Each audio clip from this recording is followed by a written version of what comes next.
Welcome, everyone, to another episode of the Talking NorCal podcast, Active NorCal's official podcast. I'm your host, Zach O'Brien. With me here, as always, it's Bobby the Entertainer. How you doing, Bob? Here ready to entertain.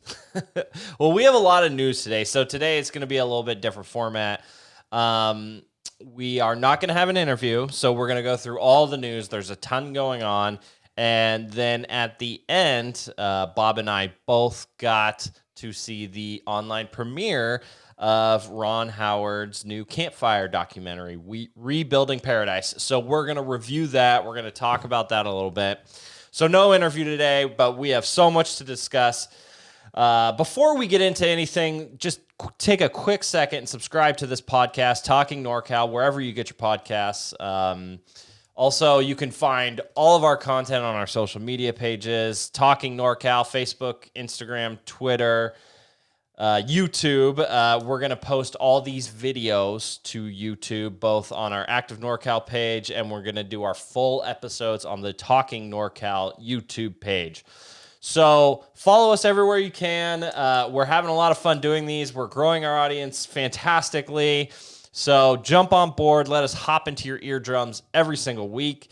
But we have a lot to get to, so let's get right into it with the Tahoes. Hella NorCal. NorCal, we're hella NorCal, and I could spend all day just chilling in the South Bay. We're NorCal, we're hella NorCal, and there knows how to do to kick it down in Santa Cruz. We're NorCal, we're hella NorCal, and we get a little cray-cray when we visit the East Bay. We're NorCal, we're hella NorCal. So a couple of weeks ago, we started off the podcast by discussing the protests in Northern California specifically, but obviously also across America after the George Floyd killings. And, you know, that was a tough time. It was unknown exactly what was going to happen. You know, the protests turned into, you know, riots and looting, and it was just a bad situation. And a lot of local businesses were destroyed. So it was tough to talk about, and it was a little bit out of our comfort zone. We certainly don't talk about that sort of stuff a lot, but in the weeks since, it has gotten into sort of the stuff that we talk about constantly, and there are waves of people looking to change names and to topple monuments and to push further this you know, growing trend of saying, all right, let's make, you know, this a better world to live in. Let's make this a better country for everyone. Yeah, let's acknowledge some of the shortcomings maybe some of our citizens have been having for, you know, centuries. And let's address some of these things. I mean, what we're talking about now is renaming of monuments or areas, or taking down of statues of things that don't necessarily represent what the United States and what us citizens represent anymore. They're outdated. And so while some of these stories might irk some of the local community, I have no problem with it. Well, it certainly feeds into everything we discuss. We talk a lot about history because I think history is important. And if you're going out into any place in Northern California, the history of that place is important to me.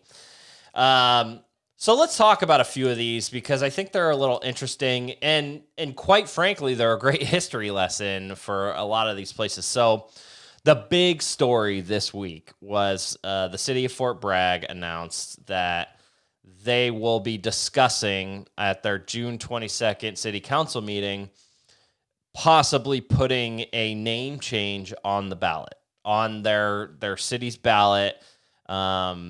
So, you know, they start with a city council meeting to discuss it, and then they decide whether their residents will be able to vote for that come November.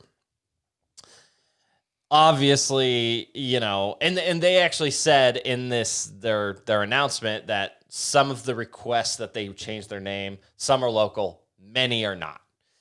And they made a point to say that. Yeah, I don't know if that's a shot basically saying, okay, we're gonna humor this, but it's likely not gonna happen. I don't know. But here's the story behind Fort Bragg. Fort Bragg's a gorgeous place, a Pacific ocean town in Mendocino County along the Northern California coast. Beautiful there. And it was an actual fort built in the 1800s.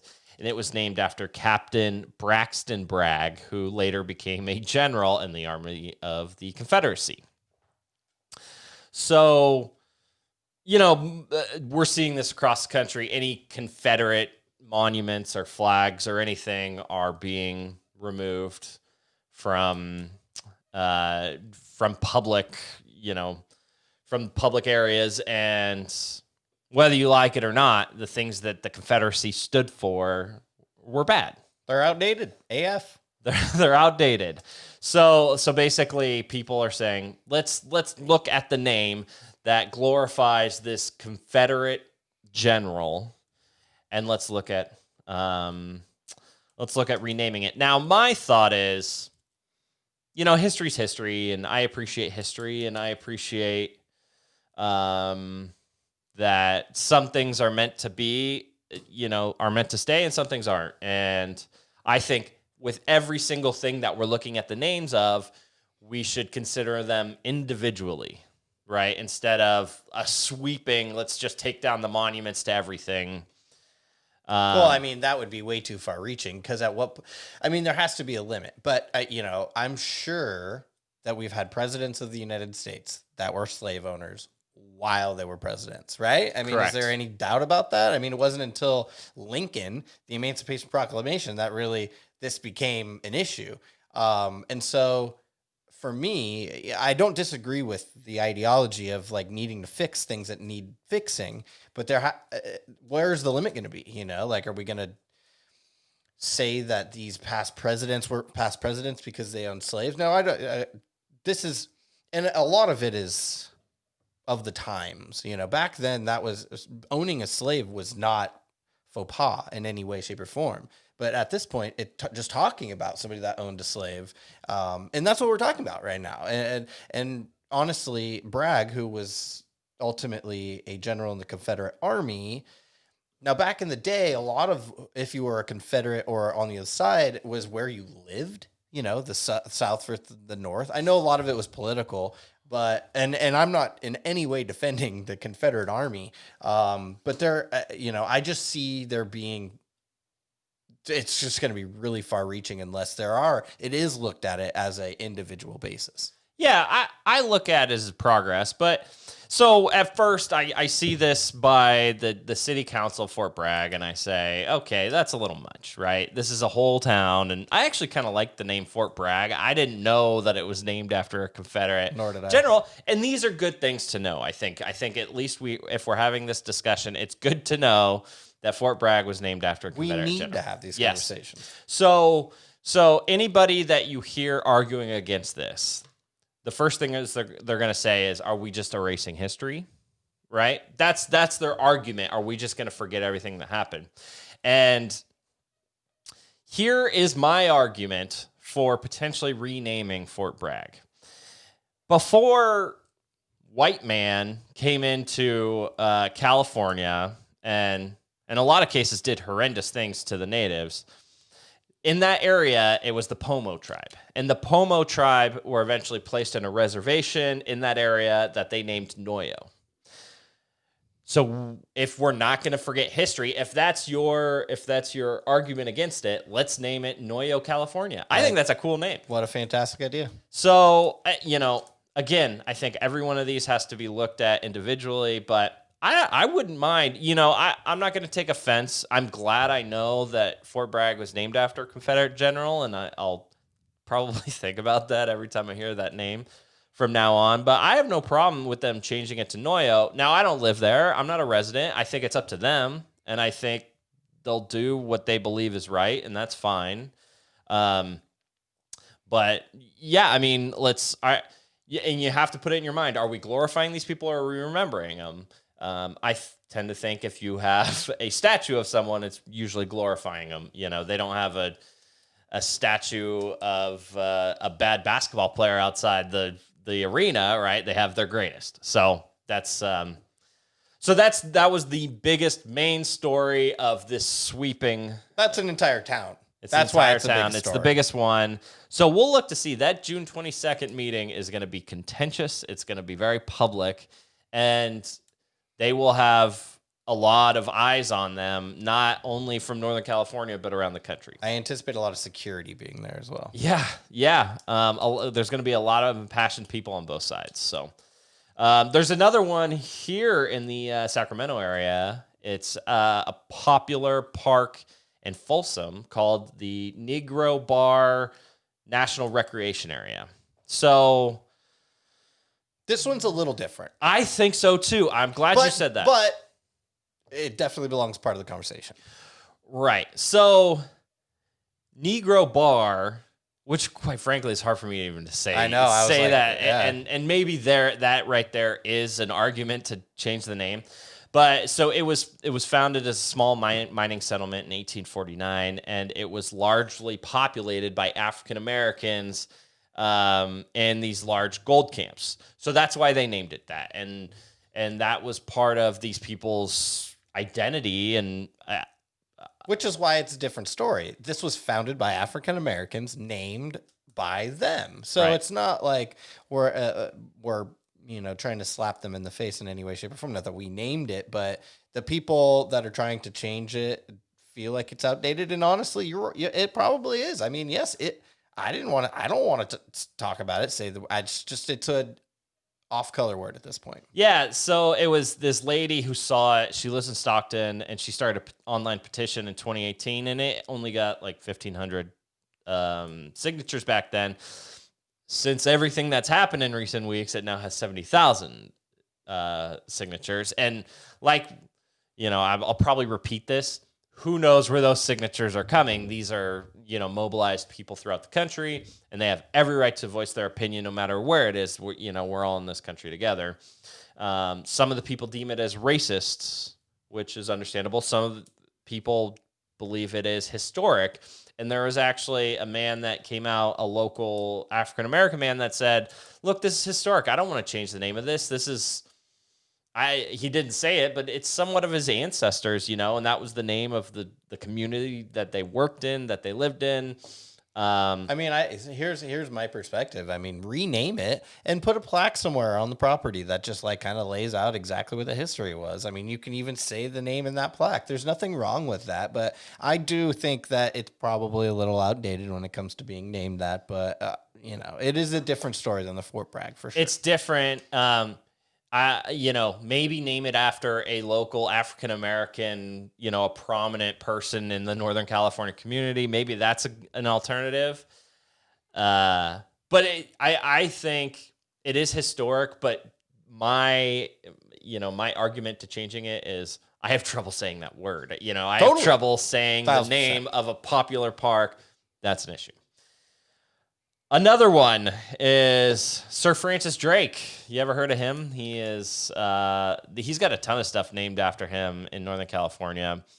There is a big ferry building in San Francisco that has his statue. There's a Sir Francis Drake Hotel in San Francisco. There's a ton named after him. Turns out he enslaved thousands of people, and they think killed thousands of Native Americans on his way to doing everything that he did. Dude was a slave trader. Yes. Now, I'm okay with them taking his stuff down. I don't listen. I'm not a historical buff. Like if our dad was on here, he'd probably have some of Sir Francis Drake's career accomplishments. But I don't care. If the dude did bad, take him down. Yeah, and this guy, he was literally from England, and he was sailing around the world, enslaving and massacring people and taking over their territories. I think looking back, that wasn't a nice thing to do. I mean, I don't think anyone would say that's good and that he's a hero and that he needs a statue. I don't think taking a statue down and maybe renaming a street doesn't mean we're erasing him from history. We're just saying, yeah, he was a bad dude looking back on it. We're looking back, I mean, at the time he was probably considered, one of hero. the top tier entrepreneurs of his time. You know? Well, that's from the Right. European perspective. Totally, but like And- it's crazy that like literally capturing, kidnapping people, taking them away from their own homes and enslaving them for the rest of their lives and even into the next generations was considered like an entrepreneur. Like, yeah, it's crazy. He was a great explorer. Yeah. Like he had a lot of missions. You know, he famously pulled up on the shores of Point Reyes National Seashore, and that's why you'll find his name throughout Marin County. But it's, you know, they say he enslaved between 1,200 and 1,400 Africans and brought them to the United States. Bad. Not good. Not good optics. Man, this is depressing. Okay, well, there's one more that I want to talk about, and this one literally just happened today. A John Sutter statue was removed here in Sacramento. They removed it? Yeah, they pulled it down. It is so it's, you know, John Sutter who oppressed and enslaved a ton of Native Americans as he was doing everything that he historically did throughout the gold rush. There's the big Sutter's Fort here in Sacramento. It's a big historic place to go and learn about California's history. And they took down a statue today based on the request of Native American groups. I'm cool with it. I mean, I don't know much about the guy, so, you know, good. Yes. And we'll see what happens in the future as far as Sutter's Fort goes. And I mean, Sutter is huge in the story of Northern California and the gold rush and Manifest Destiny. And I think this is one of those things where does it end, right?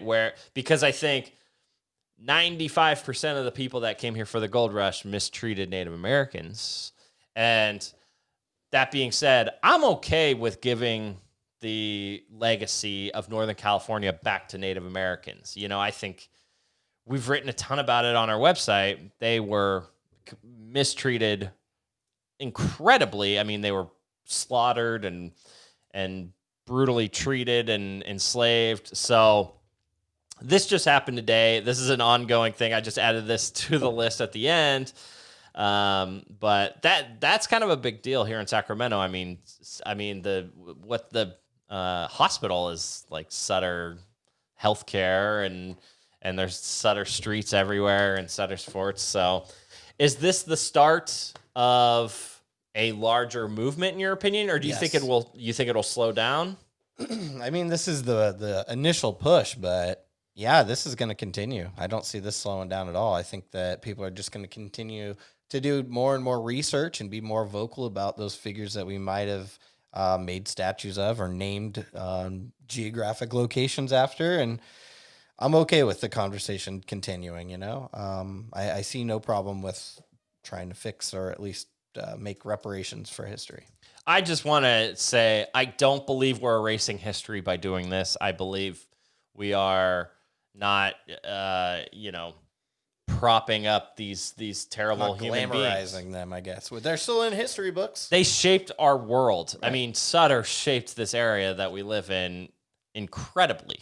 Not in a good way. Well, in some ways a good way. I mean, so that's just the world as it was. It was a lot different 300 years ago, 200 years ago. So, but, you know, let's not forget how we treated Native Americans, because it's very poorly. And I go back to full circle, Fort Bragg. If they want to change it, fine. Just give it back to the Native Americans. I agree. That's my only proposal. So, like I said, the protests were a little bit out of our comfort zone.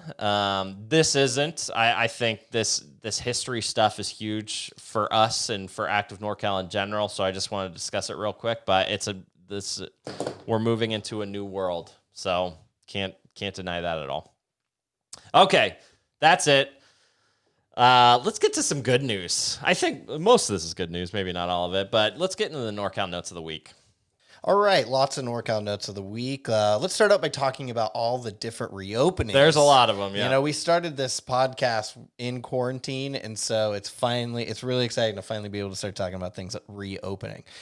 First one, super exciting. We've kind of talked about this a little bit before. Yosemite National Park officially reopens with online lottery system. It was kind of a shit show because no one really knew what to do. It's the first time, you know, the people that want to get into Yosemite, and we've talked about it, Yosemite is going to be fantastic because no one's been in there, and they're only letting 50% of people in. But you had to go into this online lottery system and be approved and get a day pass or a wilderness pass. And no one's released any numbers as far as how many people actually applied and how many people actually went. So that's impossible to know. But, you know, Yosemite, it's open again, and people are seeing it's waterfall season there. The waterfalls look great. There have been a ton of bear sightings. In fact, I saw they had to close down a road because bears wouldn't leave the road. It's they've just been hanging out there with impunity for the past 2 months. So really cool. If you do want to go to Yosemite, you just got to go to their website and go apply. You can still get a wilderness permit. You can get a camping permit. A lot of their stuff is still closed, but if you're willing to make the trek out there, you're not going to find much traffic because literally 50% of their usual traffic is allowed in there right now. So. I think it's actually less than that. I think they're giving 1,700 car passes per day, and they say on average they usually get between 5,000 and 6,000 per day. So that, in my calculations, is just about 25% of car traffic. That doesn't necessarily mean there's one person in every car or what have you, but that's a substantial decrease. So yeah, nature's becoming nature again. So you got more of that natural stuff, waterfalls in peak season, and there's not going to be very many people around. If there's any best time ever to visit Yosemite, I think right now is it. Yeah, it's right now. It's just a complicated system right now, and I'm part of a ton of groups that are like, "What the heck's going on? How do you do this? How do you do that?" You just got to get in their website and try it out. That's the only thing I can tell you. I think they fixed any problems they initially had, but it's a government agency. It's probably never going to run smoothly. So at least it's open. It is open. That's it's great news. What else is open? Okay. Well, this one's just kind of a more broad story. More than 1,600 campsites reopen in California state parks. Yeah,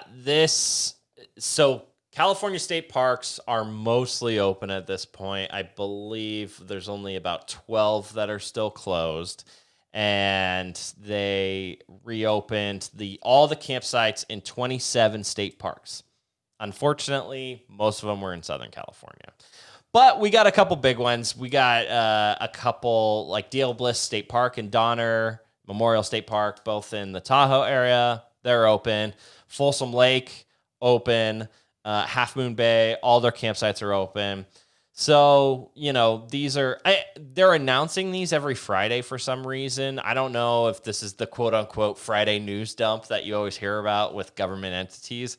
Like they're trying to hide it or something as people are, moving into their weekend plans. But every Friday, these governmental agencies are releasing new openings. So I assume there's going to be more this following Friday. I guess it depends on the traffic that they saw over the weekend and through this week.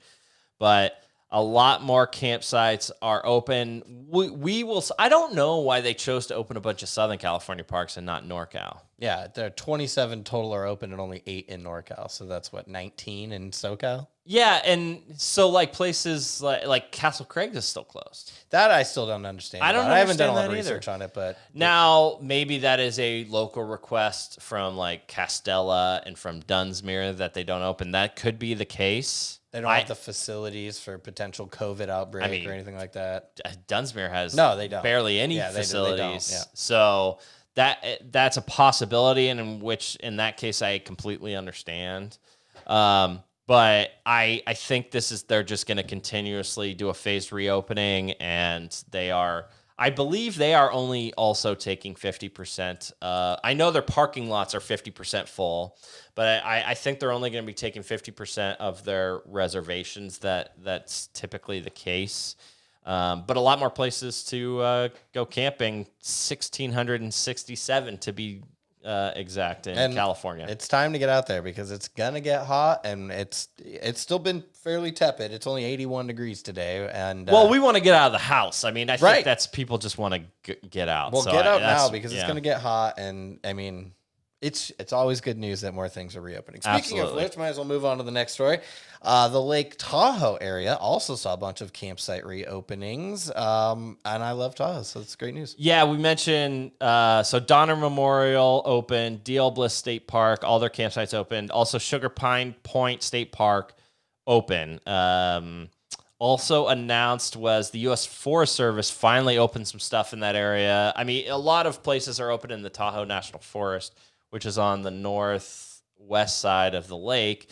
But Fallen Leaf Campgrounds and Nevada Beach both opened their campgrounds, which is on the south side of the lake. So that area is starting to reopen a little bit. El Dorado National Forest is still all closed to their campsites. The Desolation Wilderness, I don't think that ever closed. I think they're like, if you want to go in there, fine. You're not going to see anyone else. So Desolation Camping is open. And Zephyr Cove, which is on the Nevada side, also opened. So you can now go back into Tahoe. There's no more fines. They're letting people sort of come and go. I actually went there last weekend. I stayed in a cabin, and then we just dropped into South Lake for a second just to check everything out. So it's back to normal. I mean, obviously, we don't want huge crowds there, but you can go there. You can take your family, go on vacation, and it's the perfect time to be by the lake. I think it's crazy that it's in 1 month they go from, if you come here, we will literally give you a ticket, to, all right, everyone Come on in. down. Let's Yep. go. Okay, another reopening story. Lake Shasta Caverns reopen. Our great friend Matt Doyle, I'm sure, is pretty excited about that. Yeah, Lake Shasta Caverns. We just wanted to mention it because we literally just had Matt on the podcast, and he was talking about his frustrations with their designation from the state where they couldn't reopen.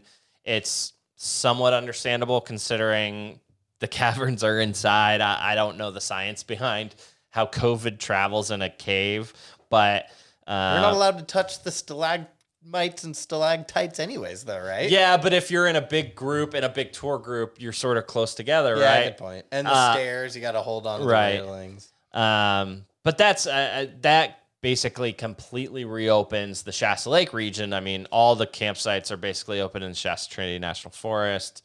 So Shasta Lake's a great place to visit right now, and stop by Shasta Caverns. That's great. Also, we forgot to write this down. Whiskeytown reopened with some campsites as well, although it was just announced this morning or maybe yesterday morning that they have some green algae in their water. So maybe you don't want to go camping right now. They closed down Brandy Creek Beach, but that campground will be opening soon. But they're what campground is it? Oh, the Oak Bottom campground is open on the other side of the lake from Brandy Creek, so you're fine to go there. So that's another place in the Shasta County area that is open. That's a piece of NorCal news I didn't know about.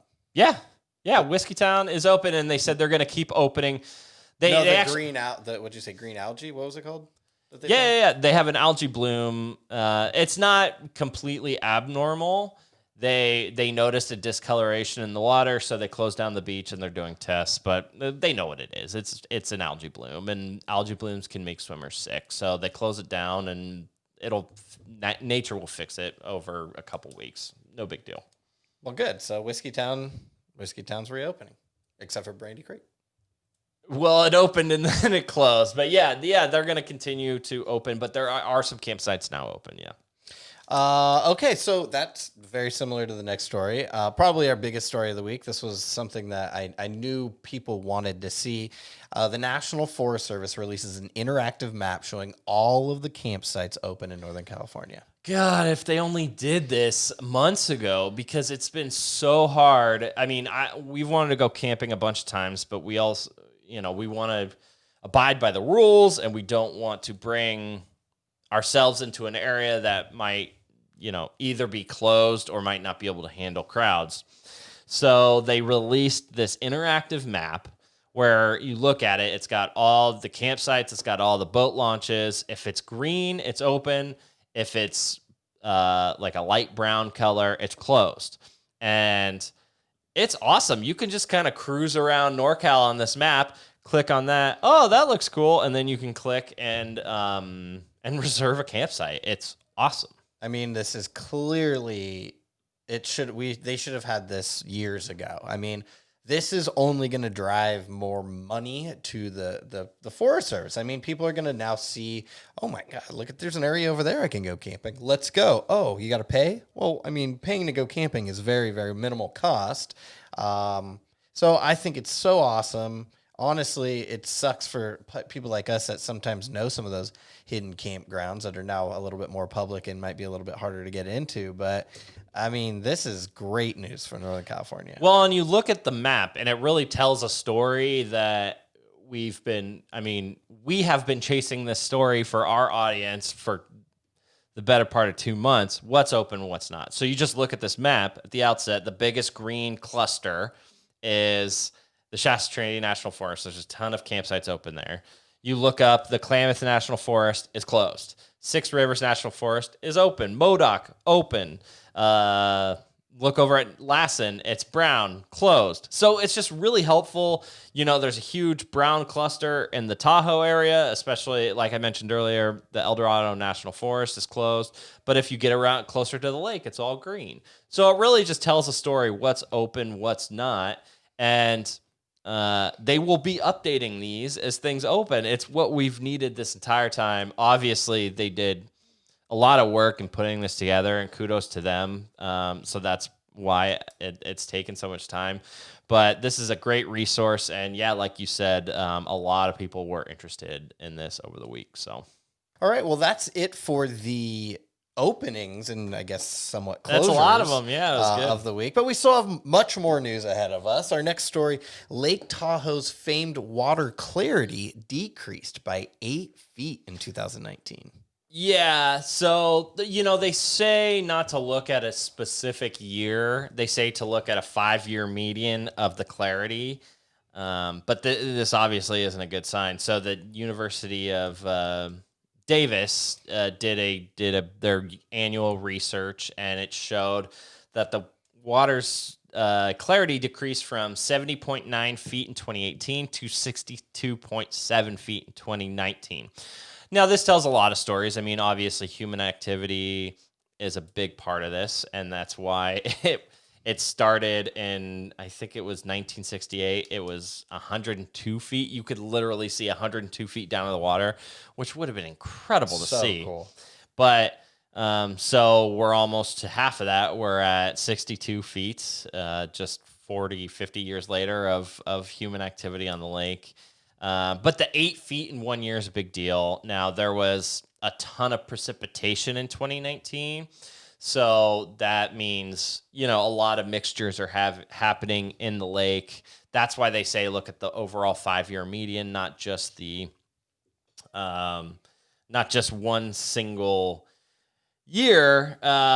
They also it was also like a significant mixing year, which is kind of complicated, but basically mixing is just the way things mix in the water year to year. And in February 2019, they could see 112 feet down in the water.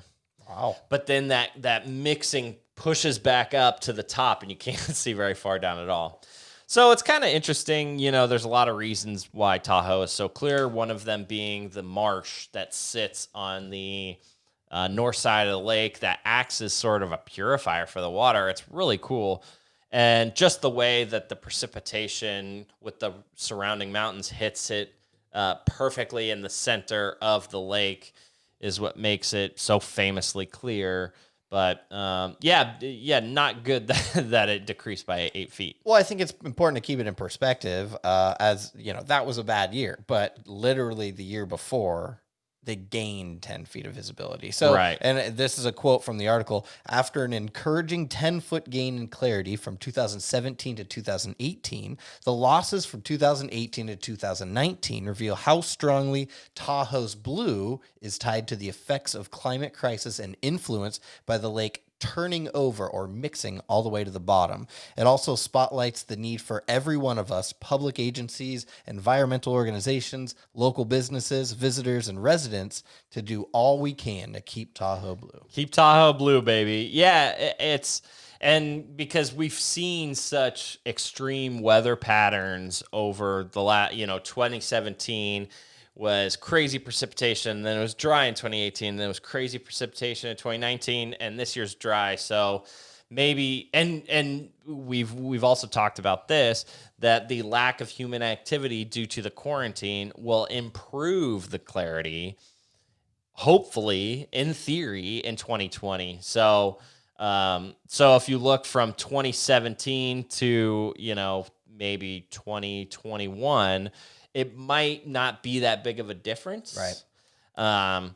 But the clarity of Lake Tahoe is just fascinating because just the way it naturally cleanses itself just to make it the most beautiful water in the world. It's always fun to read about. Keep Tahoe blue. That's right. Okay, next story. Fun one. Fisherman shows off lightning trout caught in NorCal reservoir. Have you ever heard of these? I hadn't until I saw the story. Yeah, so they're basically albino trout is what they call them, or golden rainbow trout, but just the way that they look, they're bright. They're called lightning trout, and they have been. So these are not natural. They Artificially created. Yes, they are. They're created through mixture of normal, trout colorations and golden trout. Yeah, it's kind of complicated, but in these lakes like Lake Party and Lake Amador and Silver Lake, they stock a ton of these fish, and but they look crazy. They look really cool. Yeah, for me, I mean, after I saw the picture of it, and I know they're artificially created, which, that's whatever. But to me, these kind of seem like the golden ticket of trout fishing in NorCal.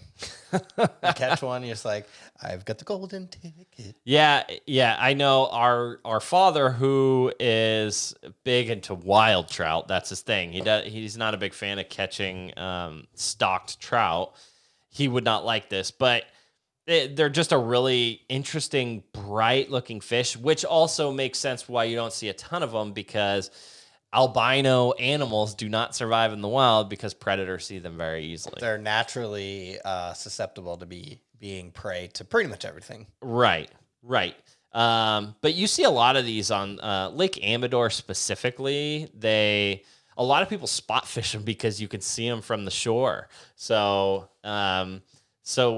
I've seen a lot of videos of that. A lot of pictures are coming out of these guys, and it's interesting. It's just not something I know a lot about. I've definitely never caught one. So I haven't either. Yeah. But that's another story. Okay, next story. Kind of a sad one. Definitely a sad one. Search for missing kayaker in Trinidad Harbor ends tragically. Yeah, it's important to talk about this stuff because the safety measures that we need to take are important. 19-year-old Nicholas Brunner went fishing in the Trinidad Harbor, went missing. They found his kayak. They found his life jacket Friday evening, and then they finally found his body Sunday morning. Terrible outcome to this, a young man, but it is a reminder, no one knows what happened, right? But it's a reminder to keep your life jacket on, that, that especially that ocean out there, it's really unpredictable. I think they're assuming that he might have jumped in to get a little fresh water, right? Took his life jacket off and maybe drifted away from it is kind of a theory that they're playing with. Yeah, I don't know. Sometimes you get out there and it's calm and you want to relax and you take it off. I see a lot of pictures of people not wearing their life jacket out there. Or anything could happen when you're fishing. I mean, heck, we talked about the guy who got attacked by a shark, Yeah. And Nick was familiar with the area, so He was from McKinleyville. it's a sad story, but it does definitely highlight the need for just make sure to maintain your life jacket on at all times whenever in a situation like that. Even, I mean, this guy had experience. He was young, but he had experience on the water and he knew what he was doing. It just takes that 1 second of letting up your guard. So super tragic, rest in peace. But I think it's important to discuss so that future, people that go out on the water don't make a mistake. I don't know what happened to him out there or how, he ended up in the water, but we just want everyone to stay safe out there. So yeah, rest in peace, Nick. R.I.P. Nick. Okay, next story. Weed magazine High Times purchases 2 NorCal dispensaries. Can't say I didn't see this coming. This is weird. I mean, so High Times, famous marijuana magazine, is I assume they've done well for themselves. They have a huge following, and they ended up purchasing 2 dispensaries in Shasta County, one in Shasta Lake and one in Redding. The 530 Collective in Shasta Lake and Synergy in Redding. Did you know that High Times was doing this type of stuff? I did not know that they were buying dispensaries, but I will say that, in my younger years, me and my group of friends might have partaken in a weed session or two, and we talked about things like this happening. Seeing, like, what was it, 95, when the Prop 215 or whatever was passed, where it was recreational marijuana was legal, and we Northern California residents know that Northern California is the best area in the whole world to grow weed, period. So, I mean, even when we were teenagers, I remember hearing rumors about, like, Marlboro, the tobacco company, purchasing, like, hundreds of thousands of acres in Humboldt, which is probably not true, but the whole rumor was they see this weed boom coming and they're getting ahead of it. And that was, I mean, if that was true, it was a brilliant idea. I haven't seen Marlboro come out with any weed cigarettes or anything like that, but, I mean, this was inevitable, right? I mean, High Times sees this market as exploding, and they're just going to capitalize on it. Right. It's the commercialization of marijuana in Northern California, a place that is ripe for commercialization. And I think I read that it was like a $25 million deal. So good for these companies. I mean, 530 has been around for 11 years, and they were one of the first businesses that were able to distribute recreationally in Shasta County. So it's just weird. I don't know. High Times magazine now is gonna sell weed in NorCal, I guess. I mean, I got a lot of now that I'm thinking about it, I got a lot of things I could say about that, but I'm just gonna leave it alone. But I mean, it kind of is bringing bigger commercial business to Redding. I mean, I'm sure those were both locally owned before they were sold to I mean, I don't know where High Times is out of. It's probably out of San Francisco or like New York City, but this is I mean, High Times as a magazine has been around since, I don't know, the 80s maybe? Yeah. It's a since big the company, 80s. Yeah, so. 45 years of 45 years of publishing, but I don't know. I mean, we since we cover craft beer, we also cover cannabis because I think they're in the same realm. I don't think there's much difference. I'm more of a craft beer guy. Some people are more of a cannabis people. So I'm a little of both. Yeah, it's just interesting. Are we now seeing the commercialization and is High Times going to lead that? It's really weird. I don't know. I got nothing else to say on it other than story. You can buy your weed from High Times if you want in the Shasta County area. I wonder if they're gonna like name a Redding weed that will make like the Redding, I don't know, Redding Rancheria. Don't bring Redding Rancheria. I'm sorry, I didn't mean to. That just was off the top of my head. Yeah. I'm sure they already have that type of stuff. Those type of names.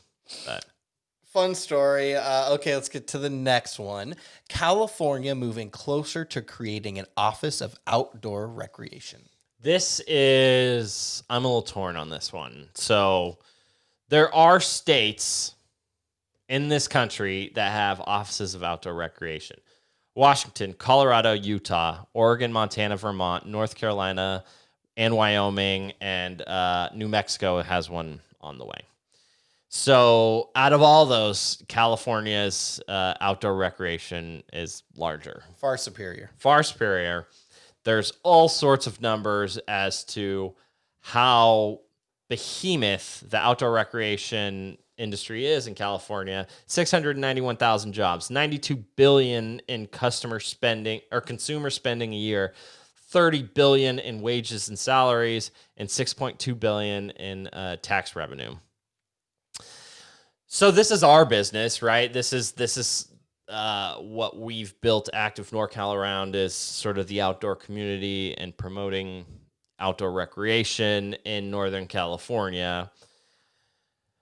I also have trouble with bureaucratic nonsense, which governmental agencies tend to have. So, well, I mean, I'll debate you on that a little bit. I think what they're trying to do here is what the jobs that this particular office would specify in are under a bigger umbrella right now. And basically those bureaucrats, which we're talking about, are saying, yeah, it's under this bigger umbrella, but we have so many things that we have to do. We can't really spend a lot of time specifically on promoting outdoor recreation. Yes. This one office would their sole responsibility would be to that. So for me, and again, I have not done a ton of research on this. I read the article on Active NorCal, and I did a little bit of research, but from my minimal research, I can't see an argument against it. Yeah, that's a good point. So they would be doing promotion, right? They would take taxpayer money and actively promote it. So they would be doing things like this interactive map that we talked about earlier. I mean, that's like part of what their job would be, right? To create things like that to make it easier and better to be a recreational customer of outdoor activities in Northern California. That's a good point. I don't, maybe they would do stuff like that. They would work on more sustainable stuff, which is obviously great. And, promote the economic development of these places. Which is what it comes down to. They're trying to capitalize and get as much money as possible from the local Which community. They should. Totally. Look at the numbers of Yosemite. It's insane. Our business is 100% created by the outdoor recreation of Northern California. But yeah. So a lot of these places are under federal management, so it's a little bit different. Maybe you're right. Maybe a more focused office within the state would be better in promoting this outdoor stuff. Maybe more funding would go towards promoting these things that therefore promote the little businesses, the kayak rentals and the bike rentals and the hotels and all this. Maybe that is good. I don't know. If this is, passed and we do have an office of outdoor recreation and maybe let's say one person's put in charge of that office, I can almost guarantee the first thing they do is visit activenorcal.com. Well, I don't know about that.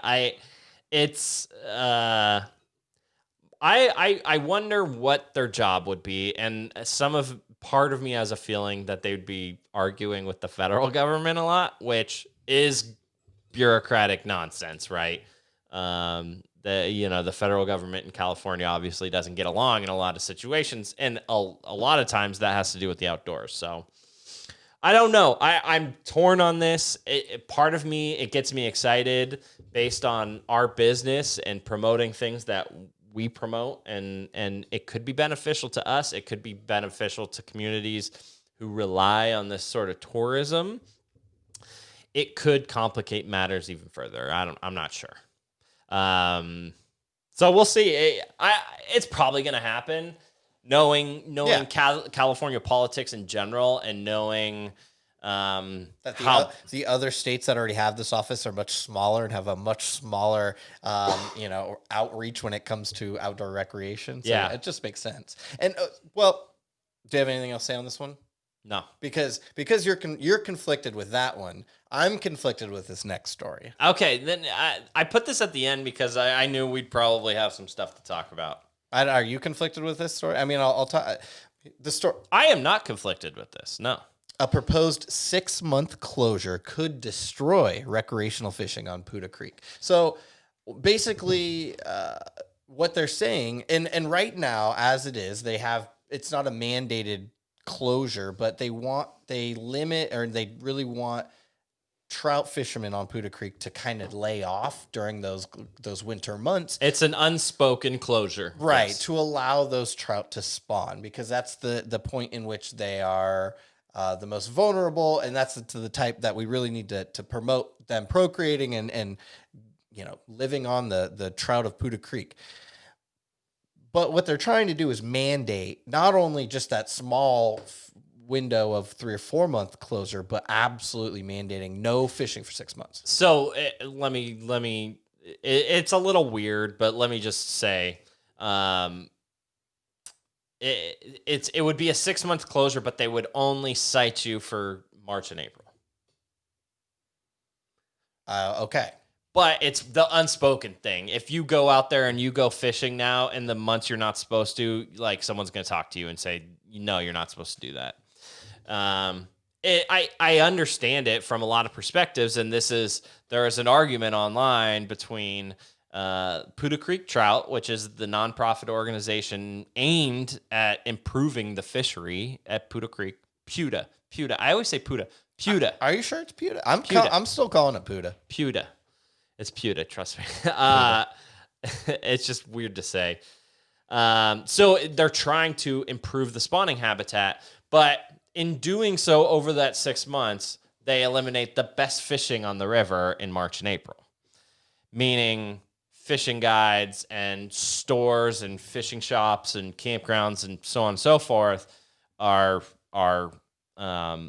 they don't do as well. And that the peaks is because it's after spawning season, and the water levels are still low because they have an increased flow due to farming needs. And so it's at the perfect point in the year where the fish are done spawning and it's time for them to kind of get back in it. And the water levels are so low, or not so low, but they're low enough to give fishermen a little bit of an advantage. We've been to Puda Creek several times. I've been skunked every time, and I'll blame it on the flows all day long. But I think we probably did go sometime in that sweet spot time. Yeah, no, it's a hard place to fish, but it's got monster fish in there, and it's renowned for its beautiful wild trout. It's an official wild trout river. And so it's, the Puda Creek Trout, this organization definitely has what's best for the river in mind. But at what point do you say, why are we doing this? What do we want out of this? And I would argue that fishing is a big part of the economy, is a big part of recreation. So you don't want to overextend, in a sense, your regulations to sort of not let anyone enjoy it, right? So, and I also, the fishing guides, which there's not a ton on Puda, but the fishing guides are affected by this. Their livelihood is affected by this. And people that are against this are saying that there are months that they are mandating it be closed, that it doesn't necessarily need to, but Right. because the plan that it would take in order to make it a more better accepted plan, I guess, more well-rounded, if you will, is too complicated or will take too much time to put together. And so that's what critics are saying, like, just put the time in and put together a good plan. Correct. And so I guess I'm not that conflicted. I agree with them. Yeah, There is a lot of people that will not only miss out on a very, very fun sporting adventure, as in fly fishing in Puda Creek, but also all of those guides and all of the economics that come with people fishing in the area. Instead of running through November 15th through the end of April, it would run from December 1st to March 1st, a 3-month closure that under the Fish and Wildlife guidelines would include a lengthy review process, and it's just really hard to pull off for whatever reason. I don't know the whole politics of all this, that seems ridiculous that we can't just say, hey, guys, let's look at common sense. This one's better than this. And I understand why Fish and Wildlife has processes, but if it's at the disadvantage of the river, why are we doing it? I don't understand that. I think the best way, my opinion, is very similar to, there's a quote in the article on ActiveNorCal.com from a fishing guide, Rob Russell. He says, a 3-month winter closure to protect spawning fish would have been great. However, instituting a 6-month closure because a 3-month closure is too complicated seems illogical and asinine. Yep. And I couldn't agree with him more. Yeah, we'll see how this goes. Pewter Creek trout has a lot of decision-making powers. So it seems like they have their mind made up. So we'll see where it goes. We'll see how the backlash is. And quite frankly, this flies under the radar. So they've asked people to fill out their survey, but how many people have actually filled out the survey? Probably not that many. I will. I haven't yet. Yeah, but I will. Yeah. So we'll see. We'll see what recreational fishing on Pewter Creek looks like in the next 5 years. We sure will. And that concludes our NorCal Notes of the Week. Okay, we had a lot of news this week, and I think we covered mostly everything. So this past weekend was fun because they actually released this new documentary, Ron Howard's new campfire documentary called Rebuilding Paradise. And Bob and I both had the opportunity to watch it, and this is before it's given for public consumption. This was an extended Paradise preview. So you want to get into reviewing this film? Let's go. Okay. So Rebuilding Paradise, created by Ron Howard. I mean, this is much anticipated. We knew the Netflix documentary was coming out, and that was okay. But Ron Howard, after the campfire, which I don't think we need to say this, but I will. It's the deadliest and most destructive fire in California's history, burned through completely decimated Paradise, California in 2018. So this film, it basically follows the life of Paradise locals for a year after the film. This is why Netflix's movie came out quickly, because it kind of just followed that day of the fire. But this follows an entire year of the community, which accomplishes a lot of things that the Netflix one didn't. But this was premiered at the Sundance Film Festival in January, but due to COVID, they couldn't do a proper premiere for Paradise locals. So they planned this digital premiere for the extended community of Paradise, and now they're preparing to release it for public consumption this fall. What was your initial reaction to the movie? Well, I really appreciated that Ron Howard wanted to have a very Paradise-specific kind of release, and the fact that they weren't able to for so many different reasons because of what's happening this year. I think this was a creative way of doing it. They showed 2 p.m. and 5 p.m. Pacific time on both Saturday and Sunday this last weekend. I watched it twice, which I'm happy I did, because I got kind of a little bit more perspective the second time around. But it just, it was, I didn't know what to expect. I have seen the Netflix special. I believe that one's called Fire in Paradise.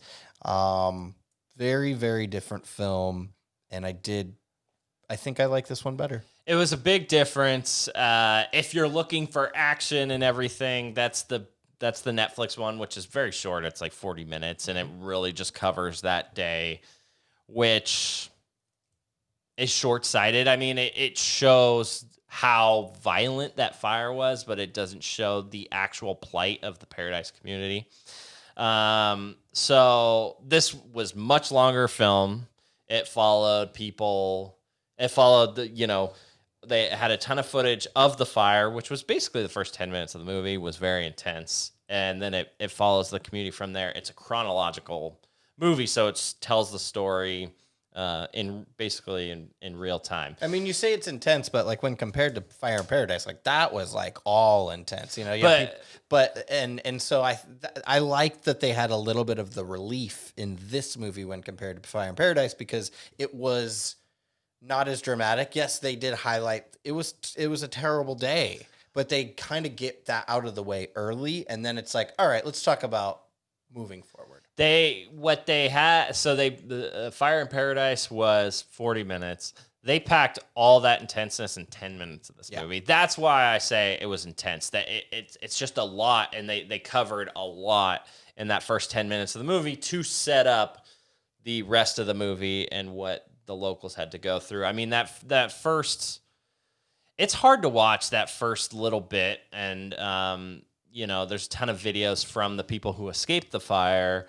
A guy is pulling out of his driveway and he says, "Goodbye, house." And there's a lady, she's on the police officer's camera, and she asks him, "Are we going to die?" And there was the one where they finally got out of the fire and they're, "Oh my God, there's clear sky up ahead." That was the part that it was like kind of, this is the pinnacle of all of the dramatics, and now we're going to get into the kind of clear stuff. And I liked that scene because it was a dad and it seemed like a couple sons. They didn't show, right, but you could hear the dad telling the sons like, it's going to be okay. And the kids are like, "Are we going to be able to make it to Chico?" And they're clearly frightened. And, you can only imagine this dad like, "I got to get out of here. I got to save my kids," as I'm sure so many other families in that area went through. But then it opens and you see skylight and you can hear the kids kind of crying, but they're joyous at the same time. And I thought it was a very, very imaginative filmmaking kind of way of transitioning from the really dramatic to, okay, like let's approach this now and let's start to rebuild. The hardest part to watch is when they're driving through the flames.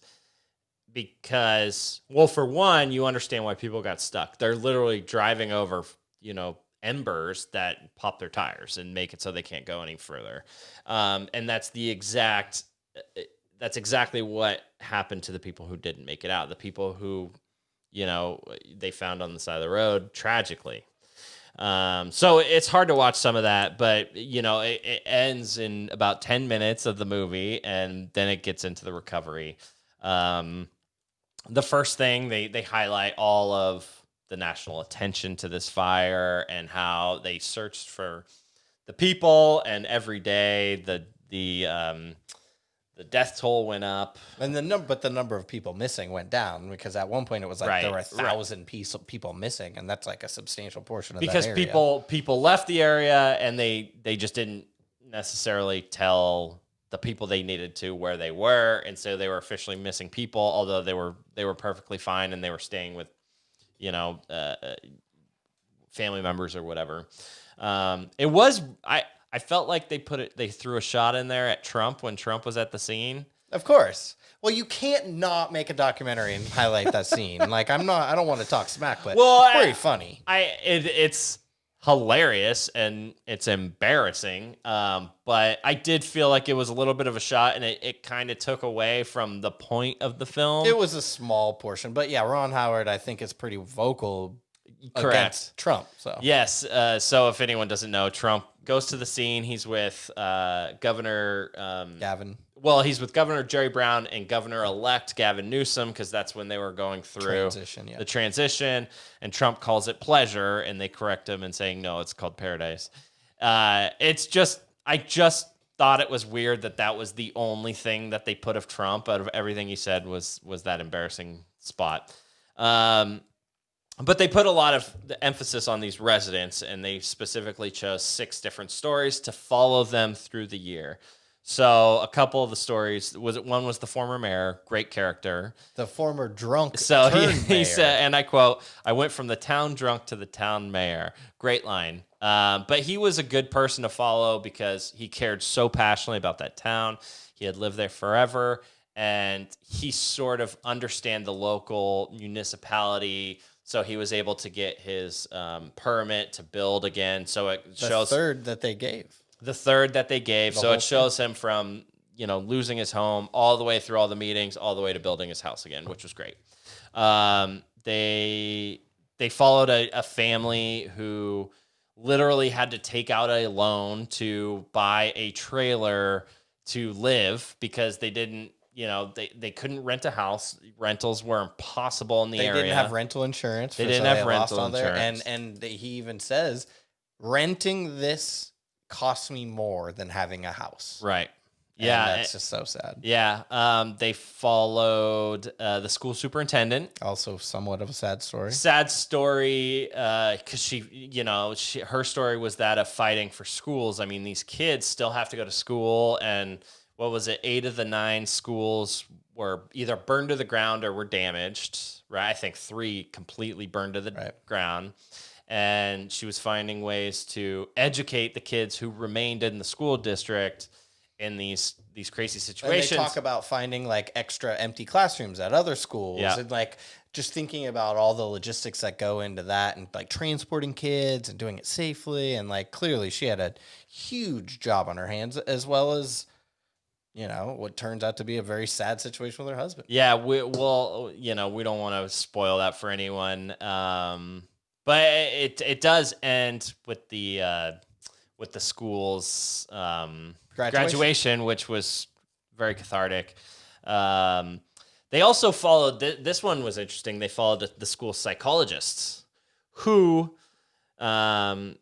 was this younger lady living in Paradise and working for the school district as a school psychologist. And she's literally having to talk to the kids about their experience surviving the fire when she herself almost died in the fire. And she's like,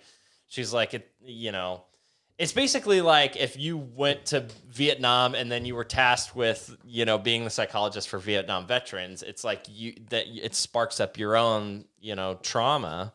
So that was fascinating. Who else? The cop, the police officer. What was his name? Matt Gates. I forgot. Matt Gates or Matt Gates, I believe. He was literally saving people's lives, and he was also instrumental in bringing the community back together afterwards. So you really got to learn these stories and what Paradise meant to these people, and that was great. They went into some of the politics of a disaster, which turns out it's messy. Totally.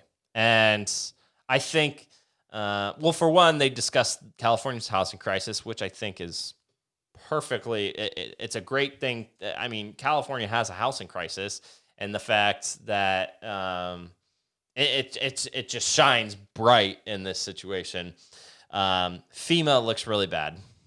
FEMA, who is giving these people a lot of money, but they are creating rules that literally put the town at war with their residents because the city council says, guys, you can't do this, and this if we're going to get money from FEMA. And by the way, we need this money or else we're not going to be a town again.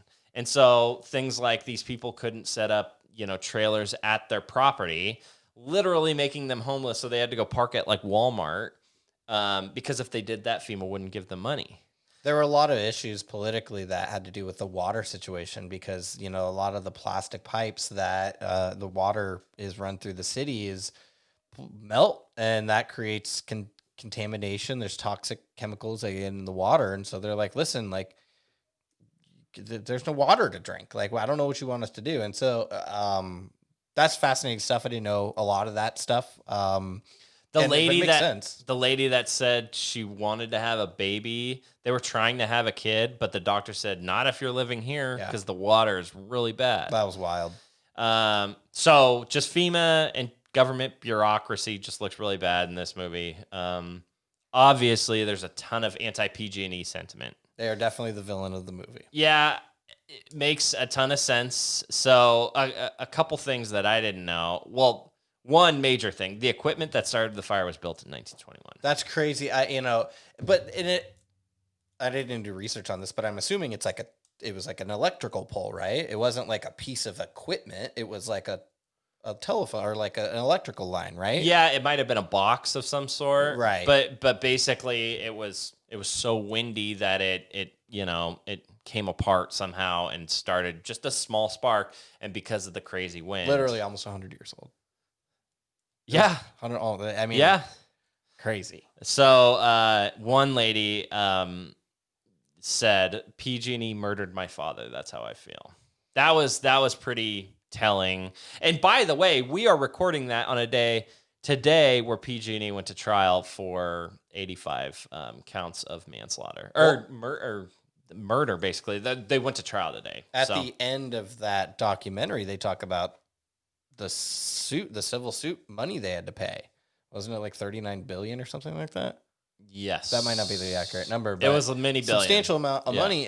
But this doesn't just include the Camp Fire; it includes a ton of different previous fires. So their skeptics are saying, who knows if any victim will actually see any money at all? Yeah, it's just so far-reaching. But a lot of people can blame PG&E, and yeah, they absolutely could have done things differently. I'm not trying to defend PG&E by any means, but it's a big job to. I mean, I don't even know. It's such a big job, I can't even fathom it, basically, what they have to do. But they're making enough money, they should be able to fix these things. I have an opinion, and they shouldn't be paying out $1 million bonuses to their CEOs when they have a lot of that stuff. That's my opinion. Yes, it is a big job, but you do have the money to do it. Right, you are just misappropriating it to the top. That's my problem with it. And it was really interesting to see some of these lawyers come in who were lawyers that lost their houses in the past to PG&E, and they became anti-PG&E lawyers, and they came in and were basically holding town halls. Let's take PG&E down. Let's take everything they got because they took everything you got, So that was really interesting. One of the really telling scenes was the guy who was tasked with standing in front of the town as a representative for PG&E and basically saying, "I'm sorry." Wasn't that the owner of PG&E? He was a little young. I mean, I swear, that's what I remember from that scene is he's like the owner. He might have been or CEO or like some sort of C-level person. I don't know who he was. I didn't see that, but I kind of felt bad for him. Well, I mean, he seemed sorry. Bit the bullet. He bit the bullet. And I did think that the Paradise residents treated him pretty well in that scenario. Where could have been worse. It could have been a lot worse. They also go in this movie. They go deep into everything. They go into the how land management really affected this, and they had They had a firefighter who was also a Native American from Hoopa talking about. I liked that part. How they manage the forest and how they. Because of these mandates by the Forest Service, I guess they basically mismanaged the land, setting up these terrible fire situations. So yeah, it's not like an action-packed, I want to watch this again movie. It's somewhat hard to watch, but I think it tells an important story that I mean, obviously. The biggest obstacle was making it out of that fire alive, but that doesn't mean that these people's struggles ended there. Kudos to Ron Howard. This was a great film. When compared to the other one, I think it's much more positive.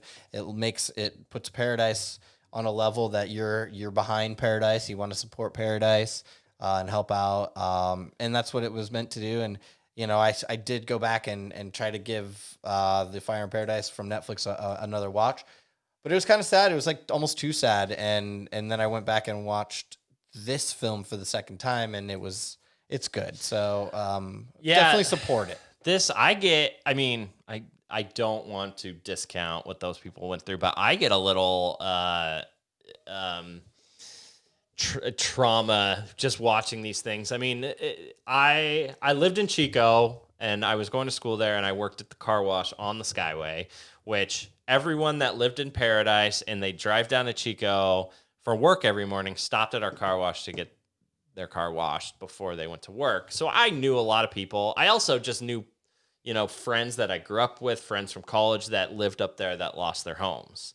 And I will never forget that day of the campfire. I woke up at like 4 a.m. and I was riding that morning, and the campfire came up and we started covering it, and next thing I know, it's like, what's happening? The town's gone, and the pictures of the town's sign on fire when you know that the fire was coming from the other side of the town was terrifying. It moved faster than any fire I had ever seen, and I had covered the car fire, I had covered the campfire. It was the scariest situation I had been in. I remember going to sleep that night after starting to cover it at 5 a.m. I went to sleep at 11 saying, I don't know if this is going to get to Chico. It was a really scary day. And again, not to discount what actual people went through during those flames, but it's just a day I'll never forget. And, a wonderful community that I've always, I used to love going up swimming at the flumes, and it's just a great community up there. So this film definitely hit my heart a little bit more than the Fire in Paradise did. And I do appreciate what Ron Howard did in telling the story of the people and not just the flames, So I am interested to see, because he said Ron Howard had a message in the beginning, sort of the town of Paradise. This is for you. And he said, we're going to release this come fall. I wonder how they're going to do that. He said they might have a theatrical release. It's National Geographic. So would that mean it goes on Disney Plus, maybe? That's a good question. My question is, how many people around the world are going to see this, right? How many people are going to see the story of Paradise? Because I think as we see all these stories around the world and around the country that are devastating, you kind of forget about them because the next one comes up. Totally. And we're just so... our brains are just so messed up from all the news that we get constantly. Well, that's now 2 documentaries on a fire that is not even 2 years ago. Yeah. So I'm curious to see how many people see this and where it's going to be. And, it was a cathartic experience. It was sad. It was uplifting. It was conflicting. It was I say this about everything, and I think I'm beating a dead horse, but government bureaucracy looks so bad in these situations where these people are just like, they have to go through the rigmarole of all this stuff and they're suffering, and man, that sucks. Like, I get it, FEMA. You gotta deal with this stuff, but these people are suffering. Let's not forget that. Anyway, support the film "Rebuilding Paradise" by Ron Howard. Yeah, we'll let you know when it's actually coming out. He said this fall, but that was real. We feel really fortunate to be able to see this advanced screening. So, you got anything else? That's it. That's it. All right, that's it for this episode. No interview, and I think we went pretty long. So There was a lot going on this week, a lot to talk about. So speaking of movies, we'll actually begin a new era on this podcast, either later this week or early next week, with our first release of the NorCal feature film series. So our most popular podcast by far is our 10 best movies filmed in NorCal. And I just keep getting emails about it. So we decided we're going to go deeper in the subject. I think we have about 30 films that we can break down that were filmed in Northern California. So we're going to start breaking these down as we have time and sort of talk about movies in NorCal. And our first actually came in number 1 on our top 10 list, E.T., the Extraterrestrial. We had a fantastic conversation. Turns out, it kind of the NorCal theme of it kind of pissed me off a little bit. So hear about that. It's coming again in the next 5 days or so. Bob, what do you got going on this week? So this Saturday I'm hosting a concert for Cliff Family Winery, which is really cool. It'll be online. And then the following week I got a private dinner that I'm doing, so that's really cool. Anyone interested in doing a private dinner with Chef Brian O'Brien? Just reach me at my website, chefbrianobrien.com.